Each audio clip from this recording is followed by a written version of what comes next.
Police officer stops black woman for driving a nice car, shocked when she flashes her FBI badge.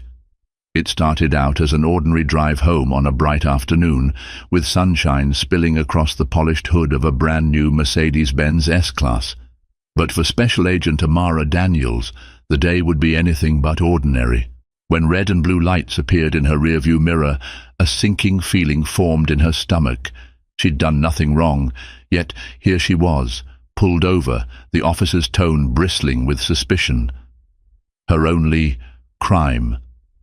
Being a black woman behind the wheel of a luxury car, what happened next would unravel a long-buried legacy of prejudice, ignite a media firestorm, and expose the deep-seated biases that lurked in plain sight.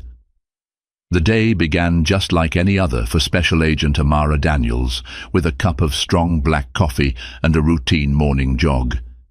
She lived in a quiet suburb outside Atlanta, Georgia, tucked in a cul-de-sac where the families prided themselves on well-manicured lawns and polite greetings. In her driveway sat her newly leased Mercedes-Benz S-Class, shimmering with understated elegance. At 32, Amara had already achieved what many only dreamed of. She'd earned a master's degree in criminal justice from George Washington University, completed her rigorous training at the FBI Academy in Quantico, Virginia, and was now firmly established in the Bureau's Cyber Crimes Division in Atlanta. She had grown up in a lower-middle-class neighborhood, watching her mother balance two jobs to keep the roof over their heads. Through scholarships and dogged determination, she pulled herself upward, rising above the challenges life had thrown her way. On this particular afternoon, a rare window of free time had opened in her schedule. Having wrapped up a big case involving a ransomware scam that targeted several local hospitals, she decided to treat herself to a quiet Sunday drive. Perhaps she would pick up lunch from her favorite Southern soul food restaurant, Mama Ethel's, a small, family-owned spot famous for fried chicken and collard greens. The sun was high and bright, streaming golden across the city. Amara tuned the radio to a local jazz station, letting the silky notes of a trumpet ease her mind. Rolling down the window, she felt the breeze on her face, inhaling the lively aroma of honeysuckle that drifted from the roadside blossoms. Everything, she thought, felt good. She was in a space of contentment, proud of her accomplishments and grateful for where life had brought her. That sense of peace didn't last long. Halfway down a two-lane street, lined with tall pine trees and white picket fences, she caught a glimpse of flashing lights in her rearview mirror. A police cruiser with its sirens blaring zoomed up behind her. Confusion rippled through her. She glanced at her speedometer. She was driving below the speed limit. There were no broken tail lights, no rolling stops, no reason at all she could think of to be pulled over. Her heart thumped irregularly. Being black in America, she knew how these interactions sometimes went. She also understood her rights, and she had her FBI credentials on her. While she wasn't on official duty at that moment, her position might offer some buffer against aggression, or so she hoped. Carefully she signaled, pulled over to the side of the road, and rolled down her window to see what the officer wanted. Little did she know, this single traffic stop was about to unravel a deeply entrenched prejudice and set into motion events that would shake the local police department and her own sense of justice. Officer Mitchell Brannigan had been on the force for nearly a decade, a tall, lean man in his early 40s with short-cropped blonde hair and a jaw set in perpetual dissatisfaction. He wore his uniform with the attitude of someone who believed he was an arbiter of the law, not just an enforcer. Born and raised in a small town outside Macon, Georgia, Mitchell had grown up with certain biases that were never explicitly addressed. Over the years they festered. His father, a staunch believer in the old ways, had often made derogatory remarks about black people at the dinner table, weaving cautionary tales about what they really wanted and why they could never be trusted. Mitchell absorbed it all like a sponge. When he joined the Atlanta area police force, Mitchell found himself in a more diverse environment than he was used to. Training hammered into him the codes of conduct and the importance of impartial policing. Publicly, he presented himself as perfectly compliant with department rules. Privately, he seethed with resentment at the changing demographics of the city. He hated how outsiders, his term for anyone who didn't look like him or didn't share his background, were moving into neighborhoods that had once been good. On that fateful Sunday, Mitchell's shift had been uneventful. He had pulled over a few speeders, a lost tourist, and a middle-aged couple with a broken brake light. Around lunchtime, he spotted the sleek Mercedes cruising along at a leisurely pace. He couldn't see who was driving initially, only the silhouette of a single occupant.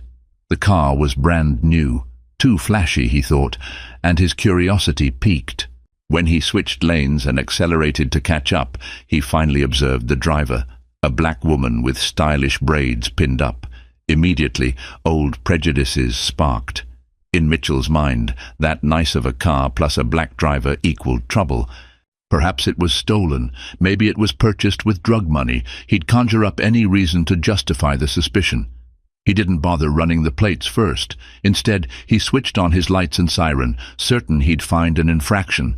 After all, in his twisted logic, why would a woman like that drive a high-end luxury car unless something was amiss? As he approached the driver's side, Mitchell steeled himself with the usual cop swagger, hand resting on his holstered sidearm. When he bent to look through the open window, his gaze met Amara's steady, questioning eyes. The first thought that crossed his mind was that she looked too poised, too self-assured. He didn't like that. "License and registration," he said curtly, skipping any polite greeting. Amara, calm but watchful, handed him her driver's license. "I'm not sure why I'm being pulled over, officer," she said, her voice measured. Mitchell ignored her remark and scanned her license. His eyes flicked downward at her name, Amara Daniels, then back up, searching for something to pin on her. "Registration," he demanded. Amara opened her glove box, carefully removed the registration, and passed it over. Her insurance was up to date, the vehicle legally leased in her name. Every line was in perfect order.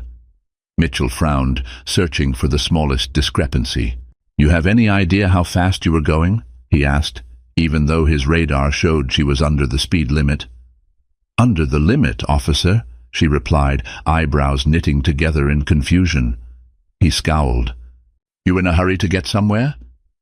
"No, sir. I'm driving back home," she said. "Is there a problem?" Mitchell's expression hardened. He leaned in closer, invading her personal space. "You sure this is your car?" At that question, Amara felt her chest tighten. She'd heard stories like this before. Friends who were black or brown, questioned over and over again about the legitimacy of owning or driving a nice car. She took a slow breath and reminded herself to keep calm. "Yes, officer, it's mine," she said. "It's registered in my name, as you can see." He stared at her as if trying to peel back layers of her identity. "I'd like to run your information. Wait here," he said. Amara watched as he returned to his cruiser. She could see him in the side mirror, punching something into his onboard computer. If he did his job correctly, he'd find no warrants, no violations. She had a spotless record. But she also knew bigotry had no logic. She sensed the tension in the air. Before, she might have believed announcing her status as an FBI agent right away could diffuse the situation. However, protocol advised not to brandish badges during routine stops unless absolutely necessary. Let local law enforcement do their checks. In the rearview mirror, she saw Mitchell huff in frustration, then step back out of his cruiser, approaching with a taut expression. "All right," he said, handing back her license and registration. "You said this car is yours?" She nodded. "Yes, officer." "You have a job that pays well enough for a ride like this?" Her face hardened, but she forced a neutral expression. "I work in federal law enforcement," she said, keeping her voice steady. That answer only fueled Mitchell's suspicion. "Federal law enforcement, huh? You a clerk or something?" A wave of heat shot through Amara's chest. This was blatant intimidation with a racial undertone, and it was far from subtle. She reached into her purse slowly, removing a sleek black leather wallet that housed her FBI badge. She held it out for him to see, her eyes never leaving his face. Mitchell's reaction was immediate. He pulled back, as though stung by a wasp. His mind scrambled to process this development. All the prejudiced assumptions he'd harbored shattered in a split second, replaced by confusion and fear. FBI, he muttered, scanning the badge, checking for authenticity. Yes, sir, Amara said, her tone measured but tinged with the indignation she was trying to suppress. I'm a special agent with the Federal Bureau of Investigation. For a moment, Mitchell didn't speak. He stood there, mouth slightly ajar, scanning the ID card inside. The official details matched perfectly. Photo, name, department, no room for doubt. He inhaled sharply. I apologize for the inconvenience, he stammered, though his body language radiated resentment more than remorse. You're free to go. Amara could barely contain her frustration. She'd been pulled over for no legitimate reason, subjected to offensive innuendo. She locked eyes with Mitchell. Officer, I'd like your name and badge number. He bristled, as though offended by her request. Why? She raised an eyebrow. Because I'm filing a report about this stop. You had no probable cause. That was when a flicker of panic crossed Mitchell's face. He rattled off his name and badge number, which she dutifully jotted down. Then, without waiting for further permission, she rolled up her window and eased back onto the road, leaving Officer Mitchell Brannigan standing there, red-faced and seething. Little did she realize that this was only the beginning of a chain reaction that would test not only her faith in the justice system, but also the lengths some would go to protect their own. As Amara continued her drive, her hands trembled on the steering wheel. She forced herself to take slow, steady breaths. She knew she had just experienced a stark example of racial profiling. While it wasn't new to her, she'd encountered subtle forms of racism throughout her life. This incident was brazen. Flashes of her childhood came rushing back. Growing up in the predominantly black neighborhood of Edgewood in Atlanta, she'd seen cops tailing young black men outside the corner store. She'd heard the stories from her high school classmates about traffic stops that escalated into humiliating searches.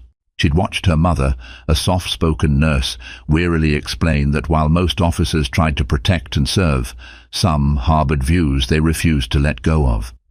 Her decision to join the FBI had been fueled, in part, by a desire to effect change from the inside.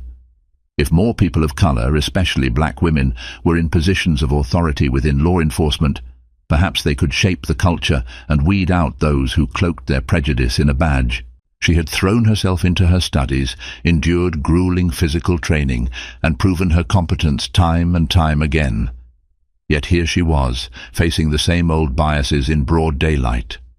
She thought about the new agents she mentored at the Bureau, specifically women from underrepresented groups who looked to her as a trailblazer. If she let this go, if she just swallowed the humiliation, what message would that send to them? When she pulled into her driveway, the glare of the afternoon sun cast sharp shadows across the tidy walkway leading to her front door. She shut off the engine, but for a long moment she just sat there, replaying the encounter in her mind. She needed to file a formal complaint, but that was only the beginning. This was more than just a personal slight. It highlighted an ingrained systemic problem. If this cop felt comfortable stopping someone like her for no reason, how many others had he harassed without accountability? With a determined set to her jaw, she gathered her things and headed inside. First, she would call her direct supervisor at the FBI field office. Then she'd draft a full memorandum about the incident.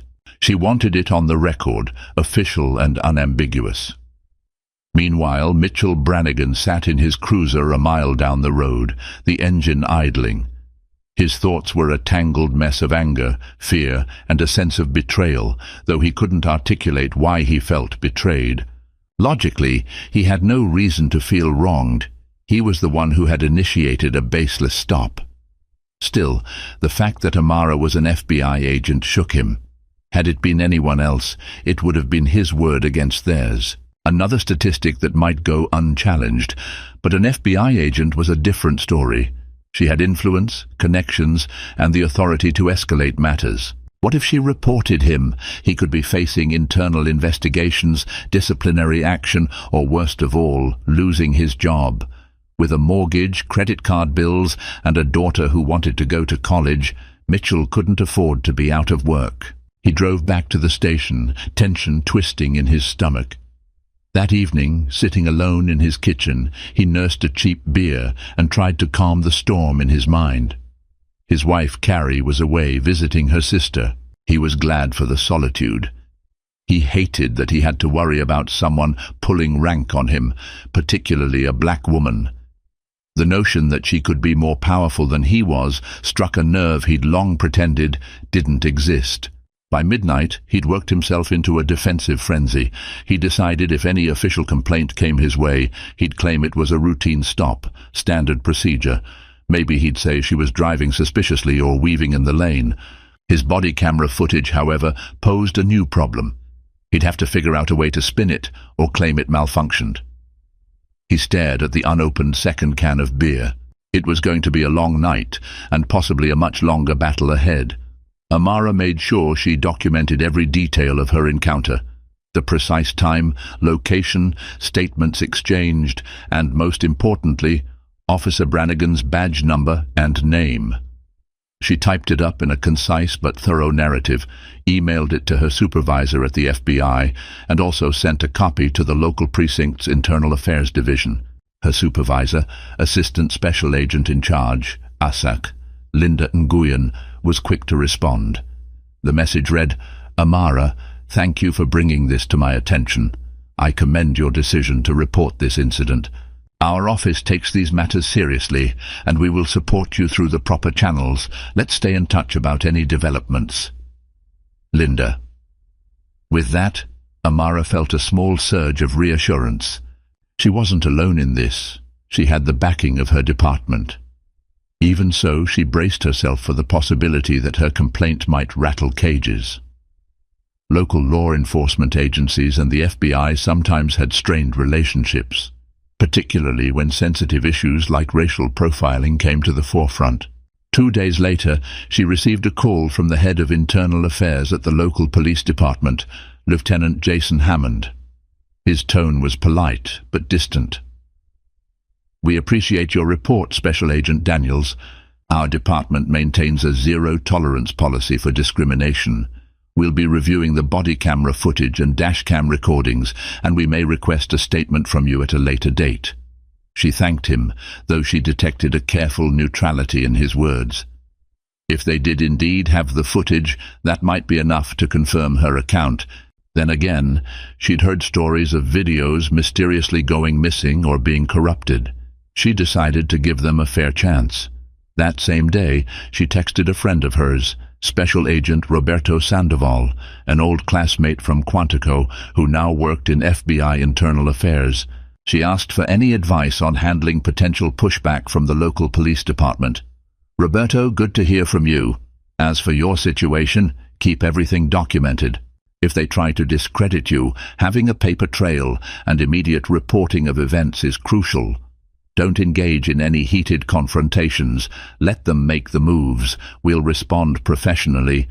That was enough to fortify her resolve. This was about more than just her personal pride. It was about demanding accountability and pushing for a culture shift, however incremental. 1 week later, the local precinct's Internal Affairs requested that Amara come in to give an official statement. The meeting was scheduled for a Wednesday afternoon in a grey, nondescript conference room at the station, a space obviously designed for practicality over comfort.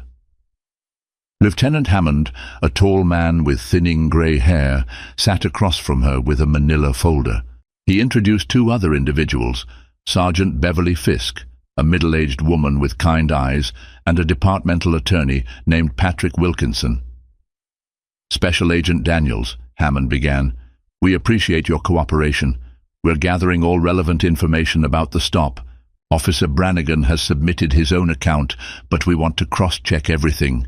We do have the body camera footage from that day." Amara's chest tightened, but she maintained a calm expression. "I'm willing to answer all questions." Hammond cleared his throat and tapped his pen on the folder in front of him. "A According to Officer Brannigan's written statement, he said he observed your vehicle swerving and that you were driving in a manner that suggested you might have been intoxicated or in distress. A ripple of indignation flickered across Amara's face. She took a careful breath. That's false.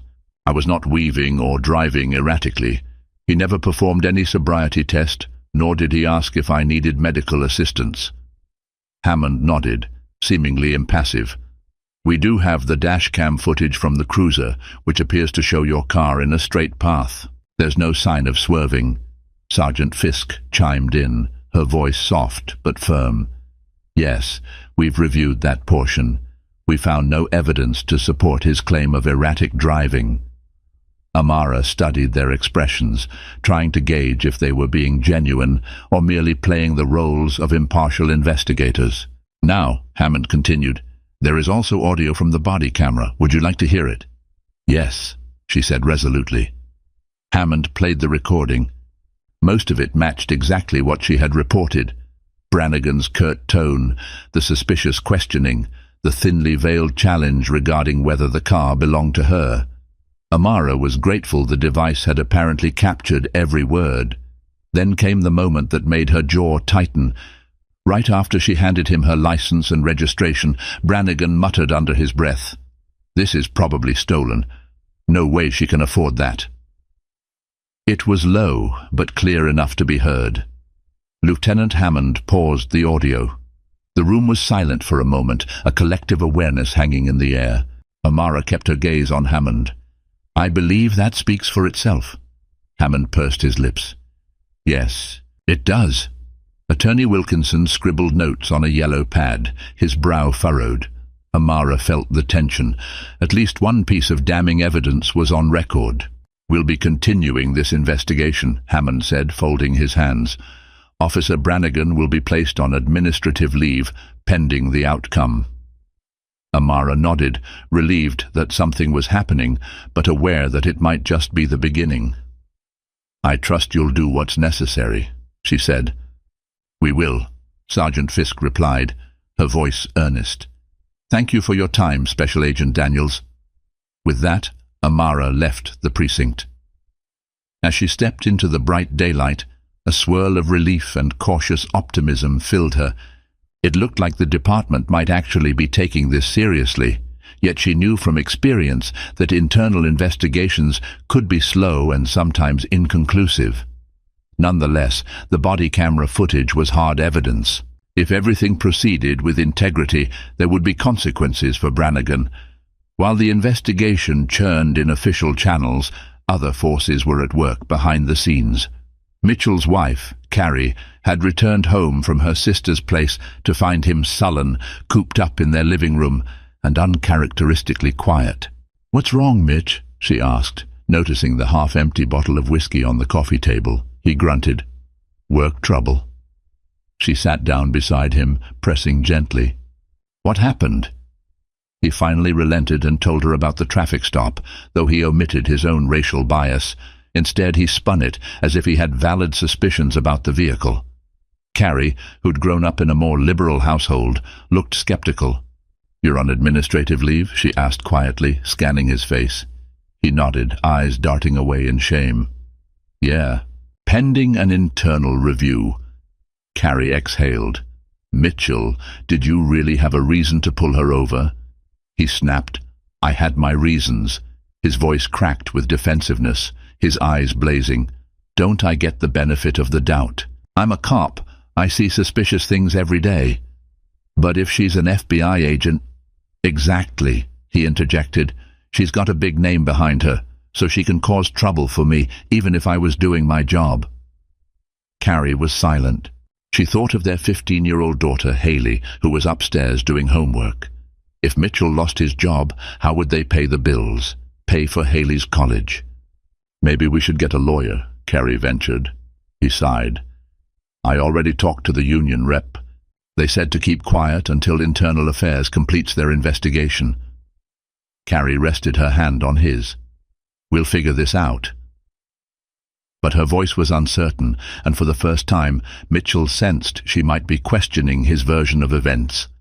That night, Tension simmered in the Brannigan household. Haley asked why her dad was home early, but Mitchell dodged the question. Carrie made dinner in silence, a worried frown etched on her brow. Mitchell could feel the walls closing in, yet he clung stubbornly to his denial, refusing to admit he'd been in the wrong. Word of the incident leaked to a local news outlet, the Atlanta Recorder, which had been investigating police misconduct cases. A short article appeared online under the headline, "Local FBI agent allegedly racially profiled by city cop." The story, though brief, quoted an anonymous source from the department confirming that an internal review was underway. It didn't name Amara explicitly, referring to her only as a black female special agent. But the details were enough for her colleagues at the FBI to connect the dots. At the bureau, some co-workers gave her sympathetic looks in the corridors. Others offered words of support. Her friend Roberto called to say that her case might become a rallying point for discussions on police accountability in the region. A few, however, remained uncomfortably silent. Amara understood. It was a fraught topic. People either took a stand or tried to stay out of it. One morning, as she sat at her desk reviewing a cyber fraud case, her phone rang. It was a reporter from the Atlanta Recorder requesting a statement. She politely declined, explaining that while she appreciated their coverage, she was not at liberty to discuss an ongoing investigation. However, the cat was out of the bag. The story had traction. Social media lit up, with some praising the agent's courage to speak out against profiling, and others, particularly a few vocal defenders of law enforcement, accusing her of trying to ruin a good cop's life. Amara tried to distance herself from the swirling controversy, focusing on her work. But each day she felt the pressure mounting. She began to question whether the public outcry would help or hinder the internal investigation. As the headlines circulated, Mitchell felt his world tilt further on its axis. He was furious that the story had gone public. He spent hours scouring comments on social media, his blood boiling at those calling him a racist cop. In a small move of desperation, he reached out to an old friend from the academy, Officer Ryan Dubois, who had some connections in the tech department at the precinct. "Look, man," Mitchell said, voice low over the phone, "there's got to be some way to show that camera footage is inconclusive. Maybe her car was weaving a little. Maybe we can't see it from the angle. Something." Ryan paused. "Dude, are you asking me to tamper with evidence?" His tone was incredulous. Mitchell rubbed his face. "I just need you to look at it closely. Is there any glitch? Any frame that might cast doubt?" Ryan sighed. "Mitchell, I'm not messing with that. It could cost me my job and maybe land me in jail. You're on your own." He hung up, leaving Mitchell stewing in frustration. Even his so-called friends wouldn't help. With the union's legal team advising him to remain silent, he felt more and more isolated. And for the first time, he began to fear that the consequences might be severe. That night, after an argument with Carrie, who demanded to know the truth, Mitchell drank himself into a stupor. Every fiber of his being told him he was cornered. Despair and resentment mingled, a volatile mix. If he couldn't find a way out, he might lose everything. In an attempt to calm the roiling tensions, the local precinct organized a community town hall at a nearby church fellowship hall. The stated goal was to address community concerns regarding law enforcement practices. Amara didn't initially plan to attend, but after hearing about it from colleagues, she decided it might be important to see what was being said, and to represent herself quietly in case anyone brought up her situation. When she arrived, the large meeting space was half full. Rows of folding chairs faced a wooden podium. A small panel, which included Lieutenant Hammond and Sergeant Fisk, waited at the front. A few other officers sat among the audience. People shared stories of being stopped for minor infractions, sometimes multiple times in a short span. An elderly black man spoke about being frisked without cause. A young woman recounted her teenage brother's constant harassment by officers while walking home from school. Amara listened intently, recognizing that her experience fit into a larger pattern. The tension in the room was palpable: anger, frustration, a yearning for accountability. Then, in a surprise move, Mitchell himself strode in. He wore civilian clothes, but the tightness in his face spoke volumes. He sat at the back, arms crossed. A few recognized him. Murmurs rippled through the crowd. Midway through the session, a pastor took the microphone and addressed the panel. "We've heard a lot of concerns tonight. People are saying that systematic profiling is happening. We want real action. How do we know you'll deliver on that?" Lieutenant Hammond cleared his throat. "We have an active internal affairs investigation regarding a recent complaint. It's ongoing, and if wrongdoing is found, there will be consequences." Suddenly Mitchell stood up, voice ringing across the room. "What about giving the officer a fair shot? How do you know the complaint isn't blown out of proportion?" Hammond exchanged a glance with Sergeant Fisk. The crowd turned to look at Mitchell, who maintained a defiant stance. From her seat in the second row, Amara felt her pulse spike. She recognized him instantly. She saw the raw hostility in his eyes. Hammond tried to keep the meeting under control. "Sir, I understand your concern, but this isn't the place to discuss ongoing investigations in detail." Mitchell scoffed. "Isn't that convenient? Publicly condemn a cop before the investigation's even finished." A few people in the audience jeered. Others quietly whispered. An older woman demanded, "What about all the people who have been racially profiled? Don't they deserve justice?" Mitchell's gaze swept the room and then locked on Amara. He recognized her, even though she was dressed casually. For a long, charged moment, their eyes met. In that silent exchange, animosity crackled. Lieutenant Hammond tried to restore order. "Let's keep this constructive, folks. We're committed to fairness for both officers and community members." Mitchell remained standing, fists clenched. Then, without another word, he turned and stomped out of the building. The hush in the room lingered. Amara exhaled, feeling the weight of the confrontation. She hadn't expected him to appear, let alone challenge the process so blatantly. Before leaving, she spoke privately with Sergeant Fisk. "He's really making a scene," Amara said quietly. Fisk sighed. "We can't control that, but we will follow the evidence, Special Agent Daniels. Don't doubt that." Amara nodded, silently praying that the system would hold this time. Days turned into weeks. The investigation progressed, and rumors swirled around the station that Brannigan was in deeper trouble than originally expected. The body camera audio made it nearly impossible for him to deny a racial motive. Carrie, in a rare moment of candor, confronted Mitchell at home. "Maybe it's time you think about apologizing, Mitch. I know that might not fix everything, but—" "Apologize?" He stared at her like she'd spoken in a foreign language. "Are you out of your mind?" She sighed, frustration etched in her features. "You made a mistake. You clearly said some hurtful, racist things." "I didn't," he began, then caught himself. Even he couldn't defend that line about the car being stolen. "That was off the record," he muttered. Carrie gave a hollow laugh. "It's on the body camera. It's literally on the record." Her words hit him like a punch.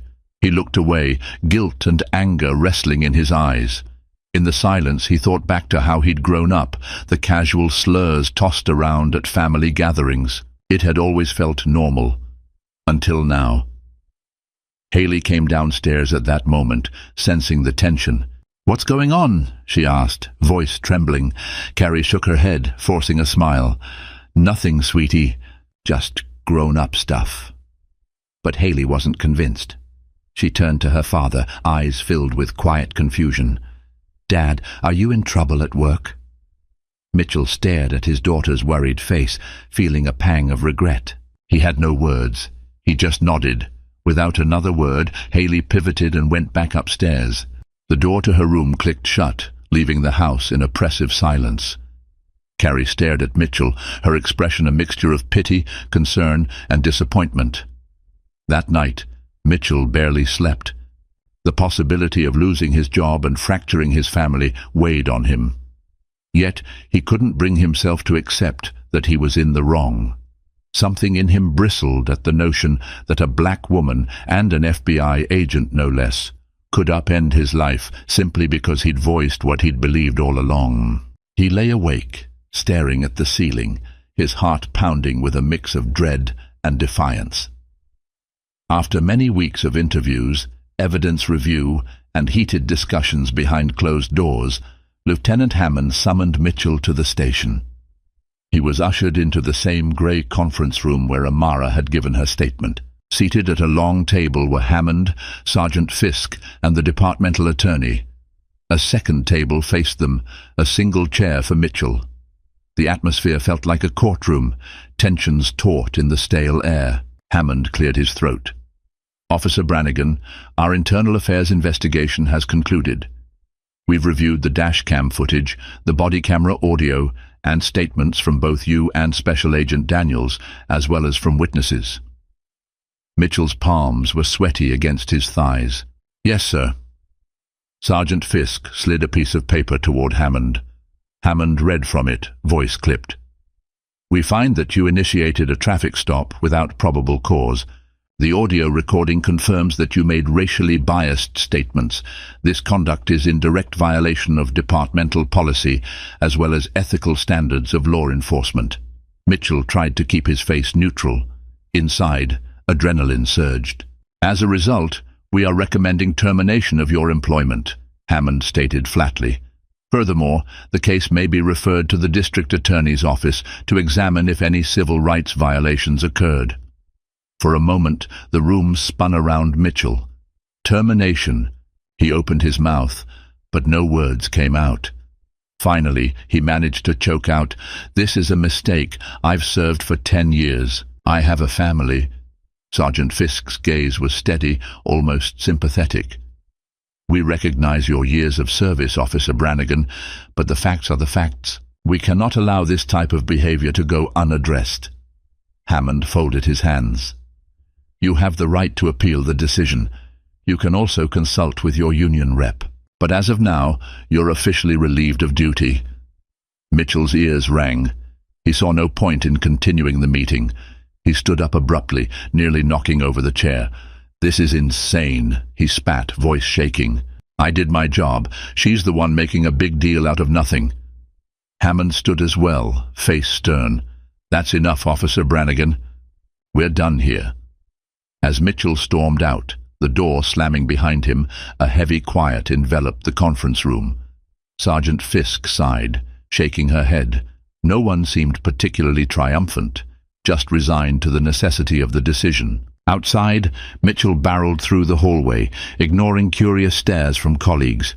He burst into the sunshine, but it felt harsh and unwelcoming. His life had just crumbled, and in his mind, it was all Amara's fault. When word reached Amara that Mitchell had been fired, her reaction was complicated. Part of her felt relief. Accountability had been served. Another part felt uneasy, knowing how quickly these situations could escalate. Sitting in her office at the FBI, she reread an email from Linda Nguyen commending her for her courage. Linda wrote, "Amara, the department's decision shows that strides can be made in addressing misconduct. While this won't fix all systemic issues, it's a step in the right direction." Yet Amara's thoughts flitted to the real-life consequences for Mitchell's family. She didn't regret filing her complaint. She knew it was the right thing to do. But she also felt the weight of knowing how far-reaching the ripple effects could be. Later that day, she left the office early, planning to visit her mother. She wanted the comfort of home. Her mother's modest house was a warm refuge, filled with the scent of vanilla candles and memories of simpler times. They sat at the kitchen table over cups of sweet tea. Her mother, Anita Daniels, listened quietly as Amara recounted the story. When she was done, Anita reached across and squeezed her daughter's hand. "You did the right thing," Anita said. "That man chose his actions. He must face the consequences." Amara nodded, tears threatening to surface. "I know, Mama. It's just, no matter what, it's messy." "Change is always messy," Anita replied softly. "You stood up for yourself and for all the people who couldn't stand up in similar situations. That matters." Amara blinked away tears, grateful for her mother's unwavering support. With the announcement of Mitchell's termination, the story hit the local news outlets with renewed vigor. Some praised the police department for taking a strong stand against discrimination. Others lambasted it, claiming it was a knee-jerk reaction to public pressure. A local conservative talk radio host ranted about political correctness run amok, framing Mitchell as a victim of the woke mob. Meanwhile, civil rights groups lauded Amara for her brave stance and demanded deeper reforms in police training and accountability. Amara found herself inundated with requests for interviews from major news channels. She politely declined most of them. FBI protocols were clear: limit public statements on personal legal matters to avoid overshadowing official FBI business. Still, the press used her name liberally, turning her into a symbol, whether she wanted it or not. One Saturday morning, she left her house to see a local news van parked on the curb. A reporter hopped out, microphone in hand, heading for her. Amara quickly turned back and locked her door, shaking her head. She wasn't about to engage in a sidewalk ambush interview. She spent the day indoors, blinds drawn, feeling a mix of resolve and fatigue. If she'd had any illusions about how big this case could become, they were now gone. She was at the center of a storm. While the public narrative painted Mitchell as either a disgraced officer or an unjustly maligned hero, depending on the lens, he sank deeper into despair. Unable to find immediate work, he spent his days at home, drowning in self-pity. His wife, Carrie, grew distant. The arguments increased, with her accusing him of jeopardizing their future over his inability to see people without prejudice. Haley retreated to her room, avoiding him altogether. One evening, Mitchell was in the garage, staring at the shadowy corners filled with boxes of memories, his old academy uniform, commendation plaques, dusty sporting equipment. He felt like an outcast in his own home. He grabbed a hammer from the workbench and, in a moment of blind rage, smashed the mirror that hung on the wall. Shards scattered, reflecting fractured pieces of his own image. Out of breath, he sank to the concrete floor, tears burning in his eyes. For the first time, the possibility dawned on him that his downfall was his own doing. He recalled the line from the body cam footage. "This is probably stolen. No way she can afford that." He could no longer push away the fact that he'd said it. He recognized those words as the same ones his father might have said. And deep down, he hated himself for embodying that very prejudice he'd never had the courage to challenge. But remorse came too late.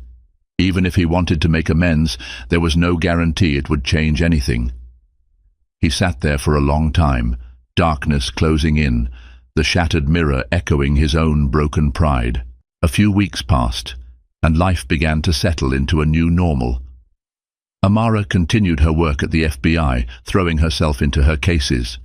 She received a letter from the police department confirming that her complaint had been sustained and that disciplinary action had been taken against Officer Brannigan. She also got a formal apology letter from the chief of police, a polished statement expressing regret that she had to endure such treatment. It was a start, though it felt a bit perfunctory.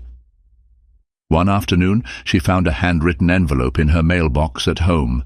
No return address. Inside was a short note. "Miss Daniels, I'm sorry. Not asking for forgiveness, but I needed to say it. Brannigan." The handwriting was shaky, and the note was wrinkled as if it had been carried around for days. Amara stood at her kitchen counter, reading the note over and over. An apology. It was a gesture she hadn't expected. She didn't know what to do with it. Part of her felt a wave of relief, a sign that maybe, just maybe, he was beginning to realize the harm he'd caused. Another part of her felt unsettled, wondering if this was some last-ditch effort to ease his conscience. In the end, she tucked the note into a drawer. She couldn't rewrite the past, nor could she ensure Mitchell's future, but she could move forward, carrying this small acknowledgement of wrongdoing as a testament to the shifting tides of accountability. Just when Amara thought life was returning to normal, a new twist emerged. The Department of Justice announced a broader inquiry into the local police department's practices, including a civil rights investigation. Amara's case had ignited national attention, and the DOJ wanted to determine if there was a pattern of discriminatory policing. Suddenly, reporters camped outside the precinct and City Hall, looking for statements from officials. Amara received yet another call, this time from a DOJ investigator who wanted to conduct an interview with her about her experience. When she agreed, she insisted the interview be done through official FBI channels. She didn't want to appear as if she were circumventing her own agency. Her bureau supervisors approved it, recognizing that such cooperation was in the interest of justice. The interview took place at the FBI field office, in a secure conference room. 2 DOJ attorneys asked pointed questions about the traffic stop, the aftermath, and whether she believed this incident was indicative of a larger problem. Amara answered honestly, citing examples she'd heard from community members and referencing the departmental data on disproportionate stops of black drivers in the area. She didn't claim to be an expert on the entire police force, but she offered a clear perspective on her own ordeal. The DOJ attorneys took copious notes, thanked her for her time, and promised to keep her updated. As she left the room, she felt a sense of cautious hope that real systemic change might be on the horizon, though she knew how slow and tedious bureaucratic processes could be. Meanwhile, word spread through the community about Amara's willingness to stand up against bias. She received an email from a local youth mentorship program, inviting her to speak with teens who were curious about careers in law enforcement. At first, she hesitated. Public speaking wasn't her favorite activity, and she was wary of stepping back into the spotlight. But she recalled her own teenage dreams of making a difference, and how much it would have meant to hear from someone who looked like her and had succeeded in a predominantly white, male-dominated field. So she accepted. On a Saturday afternoon, she found herself in a community center gym, facing a small group of high school students. Some were black, some were white, others were Latinx or Asian. They all listened intently as she talked about her journey, her challenges, and the importance of integrity and fairness in law enforcement. During the QA session, one student, a young black girl with braided hair and bright eyes, raised her hand. "Ms. Daniels, how do you handle it when people judge you for who you are instead of what you can do?" Amara paused, gathering her thoughts. "It's not easy, but I've learned that when you face prejudice, you have 2 choices. Let it define you or stand firm in who you are. I choose to stand firm. I remind myself of my goals, my values, and the people who believe in me.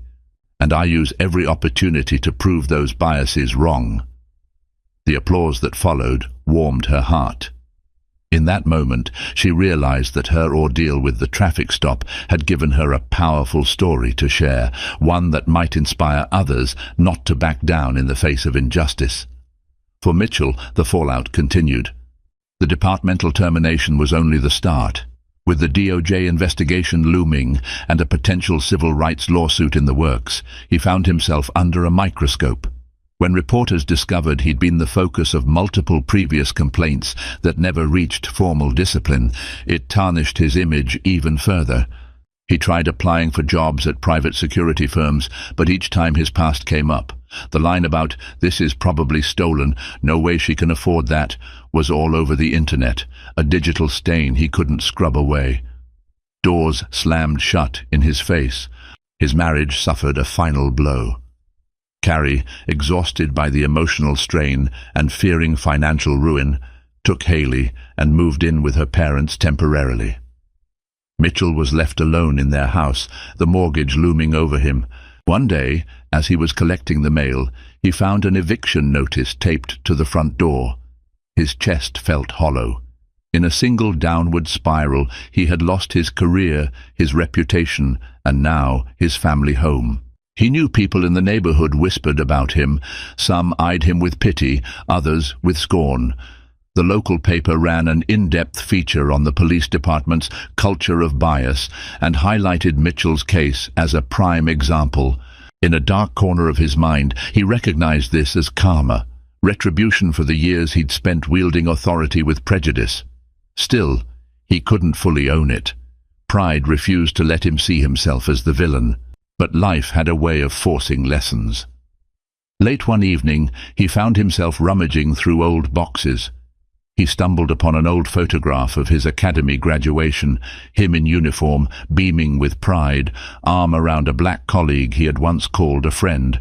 Over the years, that friend had distanced himself, citing Mitchell's increasing hostility and bigotry. A wave of regret engulfed him. Tears slipped down his cheeks as he realized, belatedly, how deeply he had let hatred drive him. Now he had nothing, and it was his own doing. As months passed, the direct media frenzy cooled, but the DOJ's broader investigation kept the spotlight on policy reforms. The police department implemented new training programs focused on implicit bias and community policing. The chief vowed to prioritize recruitment efforts that reflected the community's diversity. Amara continued her work at the FBI, tackling complex cybercrimes and occasionally mentoring younger agents. Though she seldom spoke of the traffic stop anymore, the experience had undeniably shaped her perspective. She was more aware than ever of the institutional barriers that needed dismantling, and she carried a renewed sense of purpose into her work. One morning, while waiting in line at a coffee shop, a woman tapped her on the shoulder. "You're Special Agent Daniels, right?" she asked, eyes shining with admiration. Amara offered a cautious smile. "Yes." "I just wanted to say thank you," the woman said softly. "My son is graduating high school next year, and he wants to go into law enforcement. We read about your story, and it's inspired him to believe that good officers and agents can make a real difference." Amara felt a lump in her throat. She simply nodded and murmured, "That means a lot. Thank you." As she left the shop, latte in hand, she reflected on how a painful event had grown into a beacon of hope for others. Perhaps that was how progress was made. One person's stand against injustice rippling outward, touching hearts and minds, prompting change.